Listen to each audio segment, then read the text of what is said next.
देखिए question number 3 क्या कह रहा है। 3 नंबर क्वेश्चन स्क्रीन पे देखिएगा, कह रहा है कि contractor plans to install 2 slides for the children to play in a park. यानी एक कंट्रैक्टर है, ठेकेदार जो है वो क्या करता है, आपको 2 प्रकार का स्लाइड यूज करता है।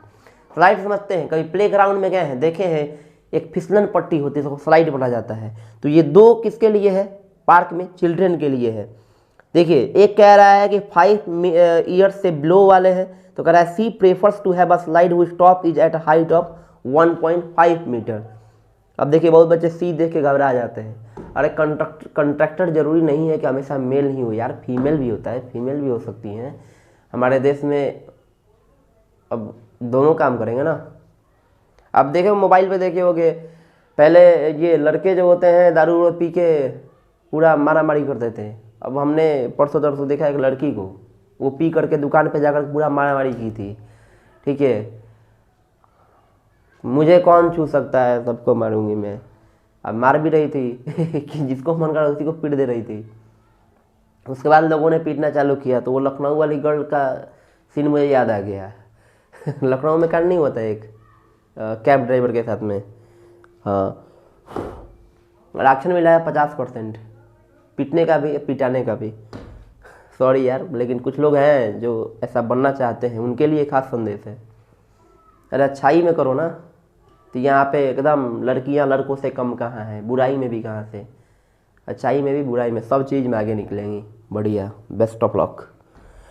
हाँ, तो ये जो कंडक्टर है क्या करती है, आपको प्रीफर्स करती है 1.5 मीटर की। और उसके बाद कह रहा है जो कि 30 डिग्री का एंगल बना रहा है, हाइट समझ लिया।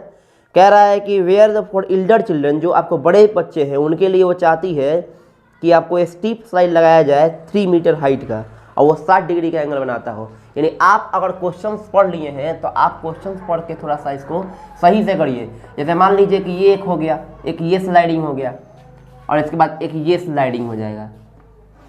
ठीक है, तो यहाँ पे जो एंगल बन रहा है 60 डिग्री, और ये हो जाएगा 3 मीटर, और ये जो होगा 1.5 मीटर हो जाएगा, और यहाँ पे जो एंगल बनेगा 30 डिग्री बनेगा। यानी ये आपको 1 to 5 यानी 5 ईयर्स से जो आपको यंगर है, जो छोटे हैं, उसके लिए ये है। और जो आपको 5 ईयर्स से बड़े हैं, जो एल्डर चिल्ड्रन है, वो इस पे आके फिसलेंगे। देखिए आप अगर ध्यान से देख रहे होंगे तो दोनों में आपने ऑब्जर्व किया होगा कि यहाँ पे एंगल देखिए 30 डिग्री है। आप इतना बता देते हैं आपको जानकारी के लिए कि जब एंगल एकदम छोटा हो तो आपको स्लोपिंग बढ़ जाएगा, स्लोपिंग बढ़ जाएगा।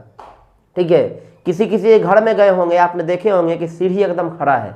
सीढ़ी खड़ा होने का मतलब आप जान रहे हैं, इसका मतलब ये नहीं कि दीवार में ही सट गया, नहीं, वॉल स्टिचिंग नहीं है। वो क्या हुआ है ना कि वो एंगल थोड़ा बढ़ा दिया गया है। तो एंगल तब बढ़ाया जाता है जब हॉरिजॉन्टल में आपको जगह कम लेना है। मान लीजिए इतना जगह तो ये घेर लिया ना, अब इसको चाहते हैं कि इतने दूर में अटक जाए, तो सीधे बात है बच्चे सीधे वहाँ पे आके रुकेंगे, नहीं तो नीचे आ जाएंगे, समझ रहे ना। तो वो चीज़ है। तो आप ज़्यादा अगर झुका होगा, झुकाव ज़्यादा होगा, तो आप ये मान लेना कि वहाँ आपको एंगल कितना है, कम है।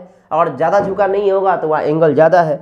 यानी आपको करना क्या है, लेंथ निकालना है स्लाइड का, यानी आपको ये डीएफ निकालना है। इसमें आपको डीएफ निकालना है, और इसमें क्या करना है, एसी निकालना है, इसमें एसी निकालना है। देखिए सिंपल सी बात है, आपको मैंने बताया होगा कि अगर आप यहाँ पे 1.5 यानी ये आपको परपेंडिकुलर हो गया, ये हाइपोटेन्यूस हो गया। यानी अगर आप दोनों ट्रायंगल में साइन 30 डिग्री निकालते हो तो आपका DE बाई DF हो जाएगा। तो साइन 30 का वैल्यू 1/2 और DE का वैल्यू 1.5 मीटर, और DF जो होगा सिंपल है, DF आएगा 3 मीटर। यानी 3 मीटर क्या हो गया, ये आंसर हो गया। इसके बाद से अगर इस ट्रायंगल में देखेंगे, अगर इसके लिए देखेंगे बड़े चिल्ड्रन के लिए, तो यहाँ क्या कर देंगे, यहाँ भी साइन लगा देंगे। तो साइन 60 डिग्री इक्वल टू ये हो जाएगा 3/AC हो जाएगा। तो यहाँ साइन 60 का वैल्यू √3/2 होता है, और ये 3/AC हो जाएगा। यानी AC इक्वल टू क्या होगा, 6/√3 हो जाएगा। थोड़ा सा मल्टीप्लाई कर देते हैं तो ये हो जाएगा आपको 6√3/3 काट देंगे, 2√3 आ जाएगा। यानी AC की लंबाई 2√3 हो गई। क्लियर है ना, 2√3, तो 2√3 आ रहा है। अभी आंसर देख रहे थे, 2√3 आ रहा है, यानी ये एक आंसर हो जाएगा कि ये आंसर हो जाएगा। क्लियर है। 3 नंबर बढ़ जाते हैं क्वेश्चन नंबर 4 की तरफ है। 4 नंबर क्वेश्चन क्या कह रहा है, देखिए क्वेश्चन नंबर 4 जैसा कि स्क्रीन पे आप देख रहे हैं, स्क्रीन पे देखिएगा, कह रहा है the angle of elevation of the top of a tower from a point on the ground which is 30 metre away from the foot of the tower 30 degree. अब देखिए सिंपल सी चीज़ है, आपको एलिवेशन और डिप्रेशन अब समझ में आ रहा है कि एलिवेशन आ रहा है डिप्रेशन आ रहा है। देखिए एंगल ऑफ एलिवेशन जो बनता है, एंगल ऑफ एलिवेशन, वो एंगल ऑफ एलिवेशन कब बनेगा भाई? तो एंगल ऑफ एलिवेशन बनेगा तब जब वस्तु जो होगा ऊपर होगा, आदमी जो होगा, ऑब्जर्वर जो होगा नीचे होगा। यानी आप इतना जान लीजिए कि यहाँ एक टावर बना हुआ है जो कि ग्राउंड पे एक पॉइंट है जो कि 30 मीटर क्या है, फुट ऑफ टावर से दूर है। ठीक है, यानी आपको यहाँ पे क्या हुआ, टावर हो गया, ये ग्राउंड हो गया, यहाँ पे एक है, ये आपको कितना मीटर दूर है? तो ये आपको 30 मीटर दूर है, 30 मीटर दूर है। अब यहाँ क्या करना है, आप यहाँ पे कर लेना है कितना डिग्री एंगल, 30 डिग्री का एंगल बना लेना है। क्वेश्चन में कह रहा है आपसे कि आपको हाइट निकालना है। देखिए जब तक आप इस फिगर डायग्राम को नहीं बना पाएंगे तब तक क्वेश्चन नहीं समझ में आ रहा है आपको। आप इतना जान लीजिए कि आप क्वेश्चन समझ में ही नहीं आ रहा है। एक टावर है, एक पॉइंट है ग्राउंड पे, तो सिंपल एक टावर हो गया, एक पॉइंट, तो एक पॉइंट हो गया जिसकी दूरी 30 मीटर है, माने that is 30 metre far away from the foot of the tower and makes an angle with the ground। Line of side जो होता है वो 30 डिग्री बना लेता है। एलिवेशन है तो एलिवेशन नीचे बनेगा। अब यहाँ मान लेते हैं कि A B the height of tower and C the point on ground which is 30 metre away from the foot of the tower and makes an angle 30 degree. ये सिंपल सी बात है। अब यहाँ करना क्या है, हाइट निकालना है। तो आप इतना जान लीजिए कि अगर h दिया हो और 30 दिया हो, यानी ये p है ये b है, तो आप tan फॉर्मूला लगाइएगा। ये tan 30 डिग्री इक्वल टू क्या हो जाएगा, h/30 हो जाएगा। तो tan 30 का वैल्यू होता है 1/√3, 1/√3 होता है। तो 1/√3 h/30 हो जाएगा। यानी और यहाँ ध्यान से देखिएगा तो ये हो जाएगा आपको h इक्वल टू हो जाएगा 30/√3। यानी इसको थोड़ा सा आप छोटा करिएगा तो 30/√3 को आप क्या कर सकते हैं, रेशनलाइज कर सकते हैं। तो रेशनलाइज मैंने यहाँ कर दिया तो ये हो जाएगा 30√3/3, 3 से ये काट दीजिए 10, तो ये हो जाएगा 10√3। यानी 10√3 मीटर जो हो गया ये क्या हो गया, आंसर हो गया। यानी ये क्या हो गया, हाइट ऑफ द टावर हो गया। देखिए इस क्वेश्चन में आप थोड़ा सा अगर पूरा अच्छे से बनाना चाहते हैं तो इतना तो आप कर सकते हैं। लेट द हाइट ऑफ, ये सब तो आप पढ़ ही लेंगे ना, let the height of the tower. देखिए जब तक आप पूर्ण क्वेश्चन खुद से ना करें, आप यदि बनाना चाहते हैं, सीखना चाहते हैं, तो वीडियो को चलने दीजिएगा और आप बना लीजिए। ठीक है, उस तरह भी हो जाएगा। फिलहाल अगर पहली बार बना रहे हैं तो लगातार बनाते चलिए। और आप फिर रिवीजन करना चाहते हैं तो वीडियो ऑन करके छोड़ दीजिएगा, वैसे ही चलते रहेगा, आप लगातार रिवीजन कर सकते हैं। इससे क्या होगा कि आप जल्दी से बना लीजिएगा, क्योंकि वीडियो ज़्यादा लंबा तो है नहीं, 4 मिनट लगेगा, 2 मिनट लगेगा। तो उसमें क्या होगा कि आप जल्दी से बना लीजिएगा तो आपका रिवीजन भी फास्ट हो जाएगा।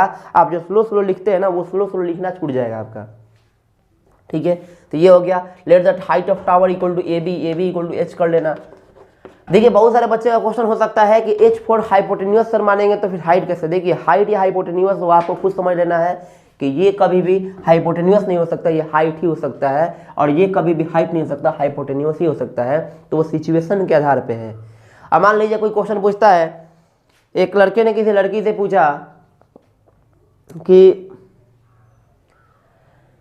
आपकी शादी हो गई, तो लड़की बोलती है हाँ। तो किससे हुई, तो बोलती है लड़के से।